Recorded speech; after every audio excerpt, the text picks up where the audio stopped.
Oh, the little spinning circle is happening, and it is Money Moves back again with Wendy Lee and John C. Hey, Wendy, how are you doing today? Doing amazing. Fantastic, I say that fantastic. because you expect it now. Well, no, I mean, hey, it's good. I mean, I don't want you to come on and say, man, I'm having a really crappy day. Let's go ahead and do this show. But yeah, I mean, it's always good to be upbeat and, things like that. So I've got some weird lighting going on today. So the sun's out, which is great. Just had a ton of snow coming through Nashville. So Nashville, we ended up getting, I think, 5 inches of snow this past weekend. Yeah, it was crazy, especially since we don't have any equipment to deal with it. But that's not what we're talking about today. Today, we're talking about, you shared a post with me over the weekend from, we'll just say a guru. And I'm going to use air quotes on this, talking about there is no good debt. All debt is evil. It's the antichrist of credit, whatever you want. I don't know that he went that far, but I'm not naming names, but he's wrong. And we're going to talk about that today. There is such a good thing as good credit. So we're going to talk about that today. And when good debt. Sorry, not credit, but good debt. But there is bad debt too. And so we're going to talk about that. So do me a favor, click share and get your friends on here. Let them know that, hey, we're getting ready to talk about this stuff. It's important. It's going to impact you financially. So we'll get started in just a few seconds.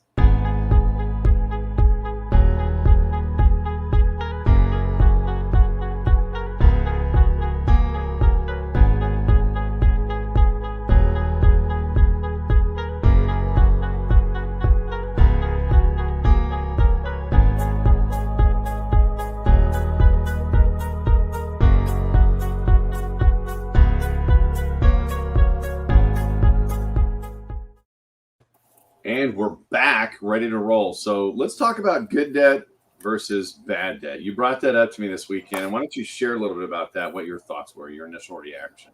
Yeah, well, I saw that post that was like hardcore, like all debt is bad. And I used to think that because I followed the guru, right? Yeah. And, I'm like, oh, yeah, no payments, no debt. But as I've learned more, and I use logic, like there is good debt, right? It depends on what you're using it for. It depends on interest rates. It depends on how the rest of your money's earning money. So there's a lot of factors, but I'm no longer a believer that all debt is bad debt. Good. So we made a convert out of you. So it's talking about that money mindset, right? And just like you said, there's good debt, there's bad debt. Money, debt, all of that is a tool. And there's also a difference between you being having personal debt and business debt. I mean, that's different. I mean, you use it, it's called leverage, right? Or if you're a Robert Kiyosaki fan, which I am, it's called OPM, right? Other people's money. And you can use that leverage if you do it correctly. And we'll talk about some of the scenarios with regards to how do you get rid of debt and, what is good debt and what is bad debt. Well, just a simple definition, bad debt is, that credit card debt, things like that you're using for lifestyle. Meaning you're not making enough, in your paycheck. I don't know if you can relate to this. I know at one point in my life, I'll share this with everybody. I had $60,000, 60,000 in debt that was primarily unsecured debt. It was just, hey, I was moving up the corporate ladder, needed a new car, needed some new suits, this, that, and the other. Next thing you know, you're like taking vacations and you're like, oh crap. I was thinking, oh yeah, it's only $1,500 a month or whatever, but it's like $1,500 a month forever. I mean, it's like they've got you, right? For the stuff that then you lose weight or gain weight and it doesn't fit you anymore. I know, right? Wow, way to call me out. But it's one of those things that it's a temporary fix. And a lot of people do it, they buy stuff because emotional needs, right? They're feeling like stressed or whatever, so they go on and stress buy or whatever because it gives them a little endorphin rush too. But what ends up happening, you end up getting a lot of that debt. So then people try to figure out, okay, how do I get out of this? Because it can literally get to a point where you're barely keeping afloat, where you're making all these quote unquote minimum payments on this debt. And it's like, okay, I can barely get ahead. I'm barely making a paycheck to paycheck, which creates a lot of stress, which can in turn create more buying and things like that, just out of habit. I want to feel good. It can be a vicious cycle. And the next thing you know, you've got a bunch of bad debt. So again, just kind of recap, what is bad debt versus good debt? So bad debt is going to be, buying your credit card or using your credit card to buy groceries or clothes and stuff, and not paying the balance off every month. I'm not talking about you people that, well, I use my credit card every month for points, right? I'm a Southwest guy. I love the miles, right? That's not what I'm talking about. When you're carrying balances from one month to the next, because typically what happens is something happens to your car, you got to get that fixed, and then you got to go do this or that, and then it starts racking up on you. Those are some bad uses for credit card debt. Going out with your friends, that's another one. Not going out with your friends, but if you've gone out with your friends and hey, you don't have that budgeted, which we talk about budgets too. That's some bad use for credit cards and bad uses of debt. So can you think of some others? All of those things, but I was going to just tell a really quick story about with me, because I did pay off. I had an American Express for years. I paid it off because you're supposed to pay it off every month. You don't carry a balance on the American Express. And I would put all of my household stuff, my groceries, everything on it and pay it off every month. And as you do that, they increase how much you're allowed to use, right? Because you're creditworthy. You're trustful. Right. Well, in network marketing, this is when I only had a network marketing business. It was my only stream of income. And my network marketing business was doing this. And I increased my lifestyle. And they let me use more and more money every month. And then we had like this technical hiccup in the company that literally my sales for the month went from 300,000 a month to like 120. And so my paycheck was cut in half. And I couldn't pay my American Express. And anyway, long story short, I wound up owing, I was putting about $16,000. I'm embarrassed to say that, a month on American Express. And I had a $16,000 bill that I couldn't pay. And so even for those people that have the discipline to pay it every month or have an American Express or whatever, like there's still, like if you don't have the emergency fund, if I had an emergency fund, I would have been fine. But I didn't have that, right? So I would say don't make that a discipline of using your credit card to pay your and pay it off every month if you don't already have an emergency fund. Well, and that's the key. And a lot of people look at the emergency fund or the lack thereof as I don't need one because I've got credit cards. Credit cards, right. And, this is something that happened in 2008 when, the banks all of a sudden started contracting all the credit limits and things like that. All of a sudden, people left and right were getting notices that, hey, your credit limit's been cut in half. Or your credit limit has been taken down to what the balance you owe because the banks wanted to contract their risk, and they can do that at any time. And so that's why you can't depend on that. But going back to the debt portion of it, it's easy to rack up debt, especially, we just came out of the holidays. I guarantee some of you out there are having a holiday hangover right now, the Christmas hangover, with all the credit card bills that are now coming in. It's like, holy crap, do I really care that much about that person that I bought that much? And the kids aren't even using the toys you put on the credit card? They're already done, right? It's like, hey, there's snow outside. I'm going out with this $5 sled you bought me at Wally World. But that's the kind of the big thing. And it's one of those that how do you get out of that? So let's talk about the personal use of credit card debt, right? So you look at that credit card piece and using that and running it up. So it's okay. You realize, okay, I'm at a place now that I need to get rid of it. And there are several different ways you can get rid of it. Number one, we talked about this coming onto the show, taking out a personal loan and doing a consolidation, either on a personal loan or a lot of people will consolidate it onto a mortgage loan. They'll refinance their mortgage, wrap in a bunch of credit card debt, and all of a sudden it's like, oh man, breath of fresh air, right? But can you see some problems in that? Absolutely. If you still have the credit cards open. The credit cards aren't closed. And unfortunately, if you don't have that money mindset, that money discipline, what's going to happen is, and this is why, people who win lotteries end up broke 5-6 years down the road for the most part, right? Because they don't understand how money works and how to use it all. But people go back out and start, okay, I'm just going to use this credit card this one time. Oh, well, I'll just use the one credit card and that's the only one I'll use. And then they start running a balance on that one. It's like, ooh, that balance is getting big. Let me kind of spread the love over here. And that's how they fall into that trap again. I've been there. I know that.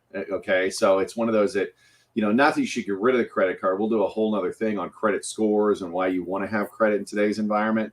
But you look at, how do I get out of that? So there's the consolidation piece. And that can be a great reliever. If why would I suggest a consolidation loan? If you are literally just keeping your head above water and the payments are just, you're making minimum payments, you're not getting ahead anywhere and you can't afford to make any, that's where the loan comes in, the consolidation loan comes in, because what that'll do is it'll lower your payment, but keep in mind, what is it doing? Stretching out the time you pay it, right? Now, a personal loan isn't as bad, because what that does, they typically will set that up on a 5-year term, 6-year term, 7-year term. So it's a shorter term. And if you're making minimum payments on your credit cards, that's actually going to pay out in about 17, 18 years, plus or minus. So, it's actually shortening your term. You're paying more on interest, probably getting a lower interest rate. So it's a good idea then, as long as you've got the discipline to do what? Not run that credit back up. Cut up those credit cards. Yeah, don't close them, but cut them up so you can't use them. Cut them up. Don't close the cards. Don't close the accounts, but cut them up so you can't use them. And maybe have an accountability partner, a financial accountability partner, right? Yeah, that would be even better, right? Somebody who can kind of guide you on that, or, your credit battle buddy, if you will. So, I don't really like putting the credit cards on a mortgage, okay? Because typically what happens then, instead of stretching it out to 5 or 6 years and being kind of finite and, still a little painful, it's like all of a sudden it just goes away and you've stretched that debt over 30 years. Okay. Now there's an argument for it. Financially, it doesn't make sense. It depends on an increasing market, but just keep it simple. You're stretching that debt out over 30 years. If that's the only course of action you can take and that's all you've got, and it's like, okay, I need this, I'm up against a wall, take it. Is it the best financial decision? No. Okay. So my favorite method, and this is what I use personally, is you've got a choice between what's called a debt snowball and a debt avalanche. And you'll hear gurus talk about the snowball quite a bit. They don't talk about the avalanche as much, but it's basically 2 separate methods to pay this off. And that's how I got out of my debt. I don't know, you said you had some debt too. I don't know what you did. Yeah, we did a debt snowball. Yep. The debt snowball, right? And you hear a lot of gurus out there talking about this. I'm a big promoter of it too. Why? Because it's simple, it works, right?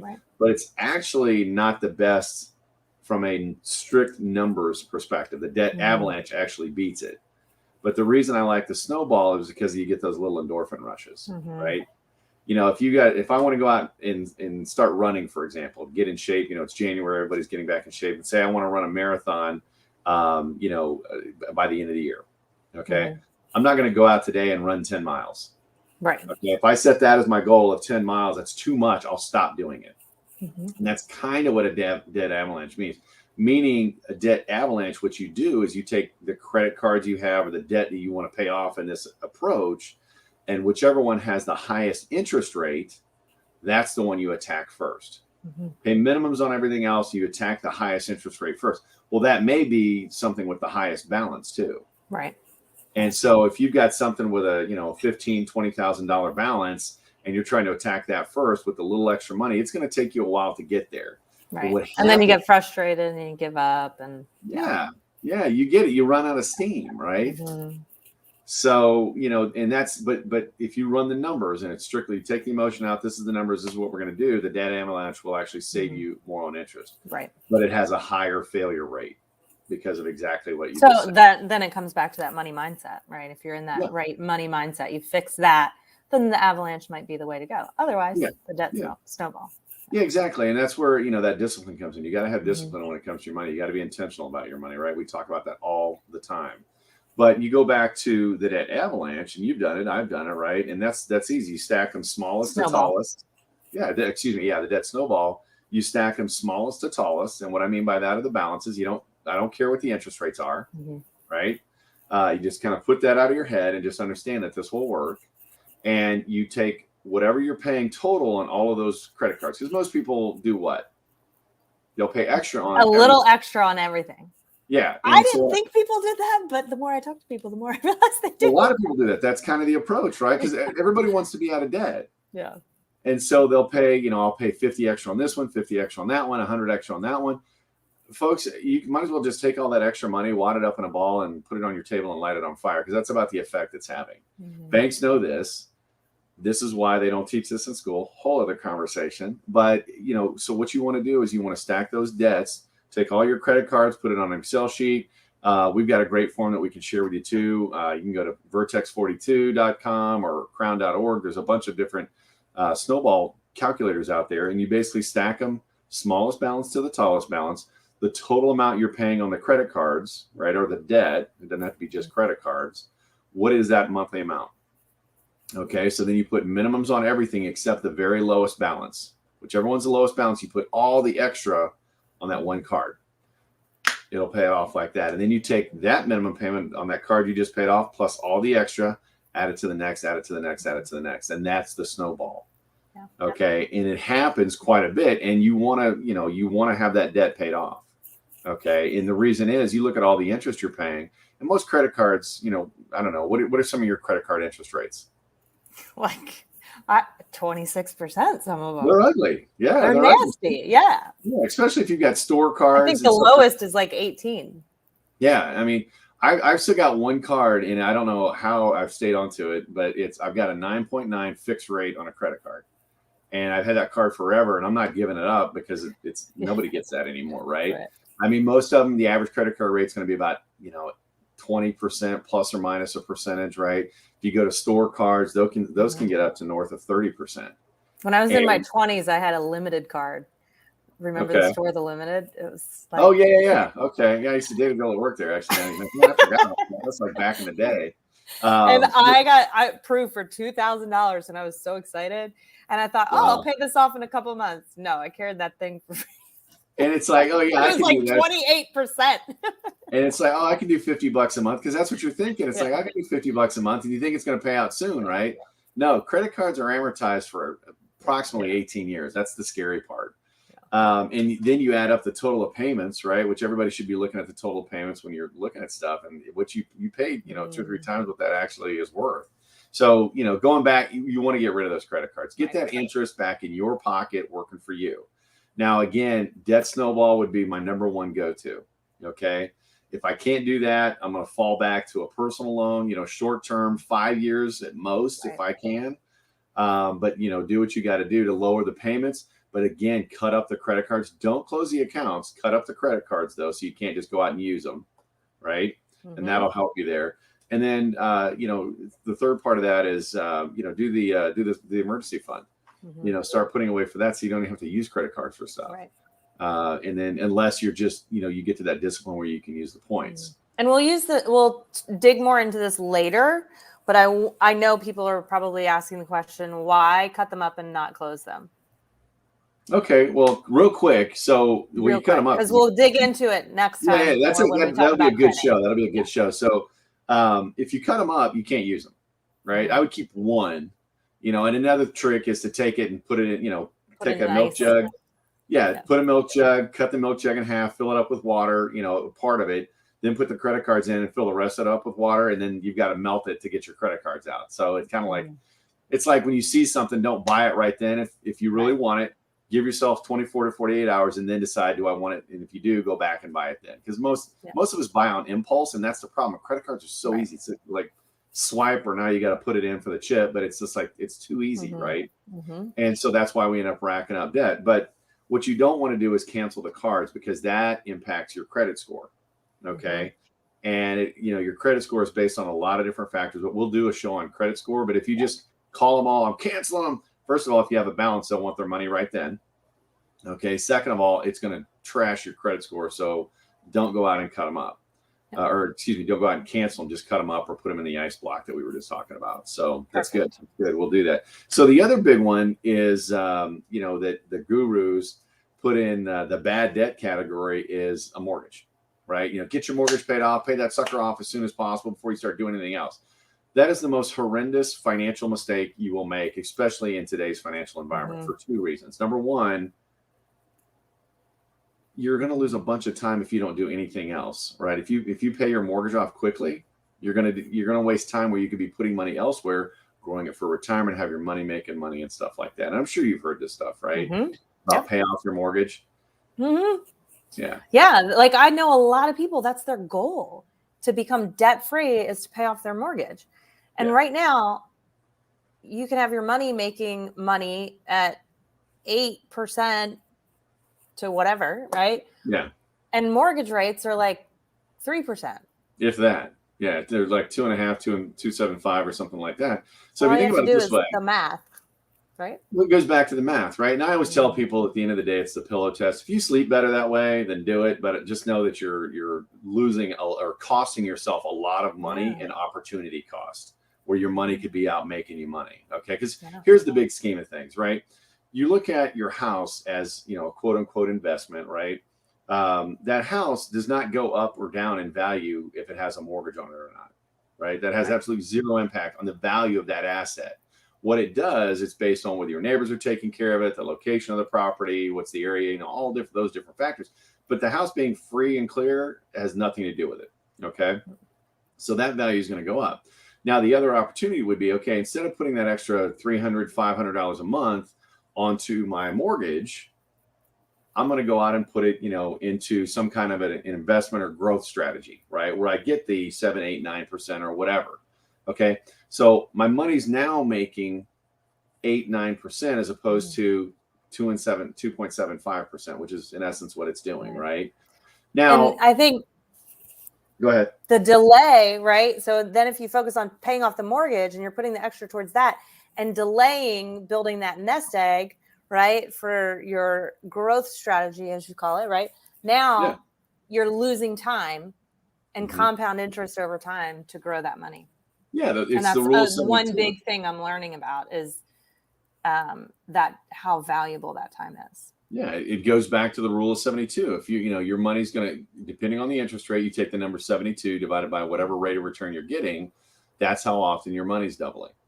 Okay, the number that comes back. So 72 divided by 10. If you're getting a 10% rate, your money's going to double every 7.2 years, and that's everybody thinks, oh, the rule of 72, your money doubles every 7 years. No, it does not. It depends on the rate of return you're getting, and I can tell you right now, most of you are not getting 10%, especially if you look at the overall average. So going back to that, the mortgage piece, you can go out and get that higher growth rate. And then whatever term you wanted to pay it off, still be able to pay it off, but now you'll have a pile of cash left over.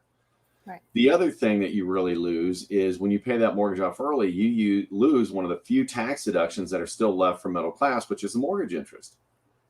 Right. So why would you want to give up on that? Now, we talked about this. I do think you should pay your house off early, especially if you're a little older, but you want to time it with what?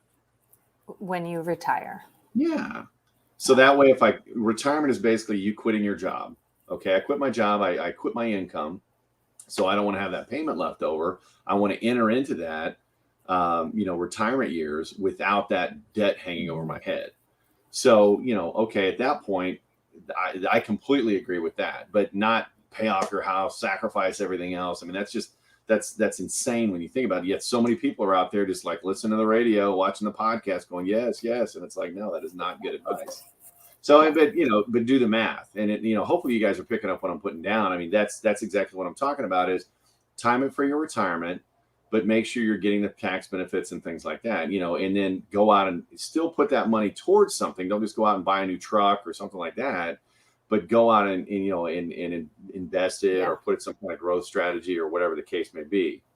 So that's the biggie, and I'll get off that soapbox on the paying your house off. Time it with retirement, but don't just go to pay it off early. Okay.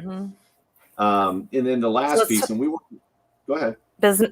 We're gonna move on to business debt. Yeah, that's what I was gonna say. So why don't you kick off with that? Yeah. So the other piece is what in business, right? Good debt versus bad debt. So let's chat about that. I'm throwing it back to you. Like bad habit. All right, my dentist is rolling his eyes at me right now. So you look at when you talk about it from a business perspective, it's I don't want to say it's completely different, but there's a lot of different factors that you're going to have some debt in business, and if you come into it with the mindset of I'm going to have a debt-free business, commendable. I get it, but again, it's going to cost you a lot of opportunity. That's where you want to have leverage. Okay, you want to do leverage in your life too. Good, if you're using your money to invest in a business, you're using your money to invest in another stream of income. If you're using money or debt to go in and buy a rental property or something like that, that's going to generate revenue streams for you. When you shift into that business mindset, it's the same thing. Okay. What am I using this debt for? Am I going to put down I've got $10,000. It's a small business. I've got $10,000 cash. Do I put all of that and pay to upgrade our website, or do I finance that? Right. And so that's where it becomes a leverage. Now, again, this is where the discipline comes in, and you don't ever want to start using a lot of debt in business without, having a P&L, and a budget for different things and things like that, and stick to your budget. And just like in personal life, your business budget is gonna rule your business. The number one killer of small businesses is cash flow, right?